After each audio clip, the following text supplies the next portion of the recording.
রুশ ক্ষেপণাস্ত্র হামলায় ইউক্রেনে 18 জন নিহত হয়েছে।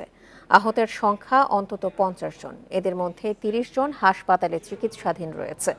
ইউক্রেনীয় প্রেসিডেন্ট জেলেনস্কির শহর কিরভিরি শহরে চালানো হামলায় নিহতদের মধ্যে 9 জনই শিশু। বান্ডেল থাকলে প্রতি সেনমানিতে টাকা বাঁচবে। বিকাশ সেনমানি বান্ডেল কিনে জিতুন প্রতি লেনদেনে। শহরের 4টি এলাকার বেসামরিক স্থাপনা লক্ষ্য করে এই হামলা চালানো হয় বলে দাবি কিয়েভের। তবে রাশিয়ার প্রতিরক্ষা মন্ত্রণালয় জানিয়েছে ইউক্রেনীয় সেনাদের লক্ষ্য করে শুক্রবারের হামলা চালানো হয়। যুদ্ধ বন্ধে মার্কিন প্রেসিডেন্ট ডোনাল্ড ট্রাম্পের জোর তৎপরতার মধ্যেই ইউক্রেনে হামলা জোরদার করেছে রাশিয়া। মস্কোর বিরুদ্ধে শান্তি প্রতিষ্ঠা প্রত্যাখ্যানের অভিযোগ তুলেছেন জেলেনস্কি। এদিকে তার দাবি, রাশিয়ার কাছে কূটনৈতিক সমাধানের কোনো মূল্য নেই।